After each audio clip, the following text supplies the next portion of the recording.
Okay, deep exhale.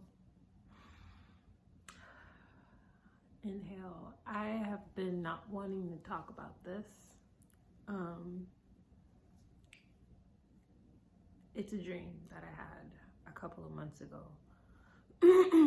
I would even say it was probably last year, but I don't remember exactly when I had this dream. And the reason I haven't wanted to talk about it or share what the dream was, to the internet, is because I didn't want to be coming from a place of fear. But I came across today the CDC's contingency plan, or operational considerations for implementing the shielding approach. And now, having seen this, I feel a quickening in my spirit to speak about what happened in the dream that I had. So, in the dream, I woke up, and I was inside of a truck, and it was kind of like a U-Haul truck, or like just a really large, well, not like an 18-wheeler, but like the size of a normal U-Haul truck. I was in the back of this truck, and there were a whole bunch of sick people in this truck, and I wasn't sick, so I wasn't sure why I was there. I you know how in a dream you kind of know, what your status is or whatever. I wasn't sick in the dream, so I didn't know why I was there. And there were two other trucks that I could see because the back of the truck that I was in was open. And along with those two other trucks that were pretty much identical to the truck that I was in, or had the same size and the same setup as the truck that I was in, there was also what appeared to be an ambulance. It appeared at first glance to be an ambulance. And this ambulance pulls up, and men who were wearing EMT uniforms came out of the trucks. And the people in the truck that I was in started cheering because they're sick, and they thought that the EMTs are there to help them. Then I get out of the truck somehow, the truck that I was in. I got out of the truck somehow and saw those, basically like I was able to get around to see the other side of this ambulance. And what I saw was that the ambulance was not an ambulance at all, but the thing that was appearing to be the windshield was actually a TV screen. And the men who were wearing the EMT uniforms changed into battalion gear. So like black SWAT team suits and stuff like that. And I saw these men take guns out of, not just regular guns, but also like guns with some kind of green smoke that was coming out of them. And that probably looks better right there. And I saw these men take these guns out of the ambulance and go to the other two trucks. And first they would gas it with the green smoke, and then they would mow everybody down with the actual guns. Did the same thing with the second truck. So I see this, and I start running. I started running. And the weirdest thing was, I was in a community. It wasn't like we were in the middle of nowhere. We were in the middle of a community. There were apartments all around where I was.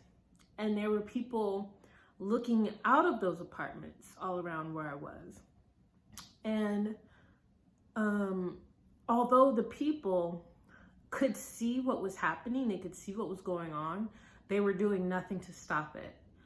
And I don't know why this came to me in the dream, but I guess the reason that they were not doing anything to stop it was because cannibalism was in effect at this time. So those people, those sick people dying, were being used as meat for the other people that were around. So I'm running, trying to get away from what is going on. And these people are standing outside of their apartments and they're looking over their balconies and they can see me. They're not coming towards me, but the police with the battalion gear are chasing me.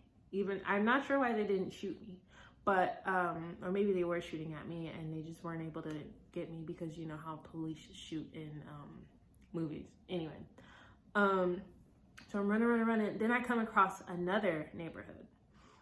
And this neighborhood was a lot different than the first neighborhood because I'm like hopping fences, and all the fences were really low.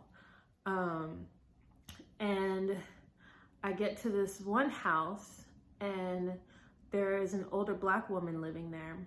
And she, like in her backyard, I could see in her backyard because I hopped her fence. But she was growing her own food. She was growing her own plants. And I could tell that this woman was a vegan, like that I had nothing to be afraid of by being around her. And that was pretty much the whole dream. Like once I got to the lady's house, I was in a safe place. I was not being pursued anymore or anything like that.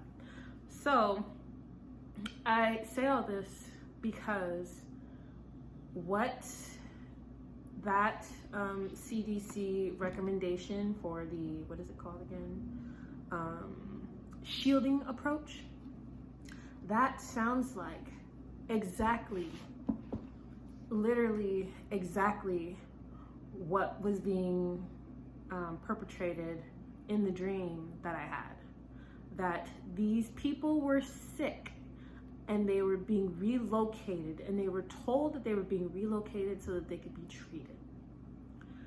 But when they got there, and the people that they thought were going to help them turned on them with no remorse, with no warning, you just got gassed and mowed down. And it was, I'm vegan right now. I just consciously, I cannot consume animal products or anything like that when things are the way that they are right now. With you have no idea what is in your food. At least with organic food, you know that it's actual food that came out of the ground. But the only saving grace in that dream was that old vegan woman. And she was a Black woman, of course. But I think that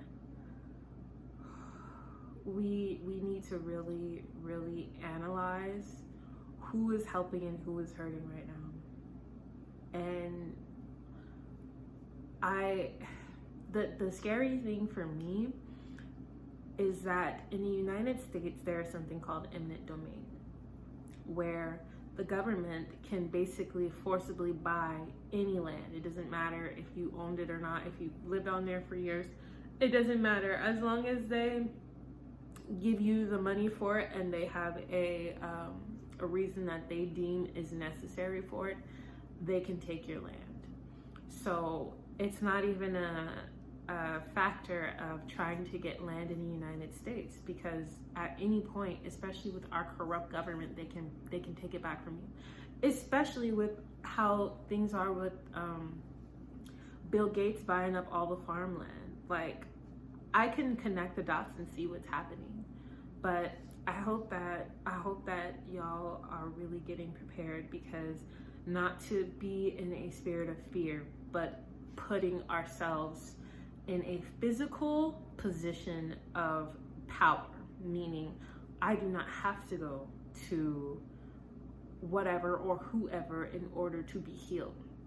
That I do not have to go to, that I do not seek, government or hospitals or whatever to provide me with the relief that I need, but that I grow my food myself.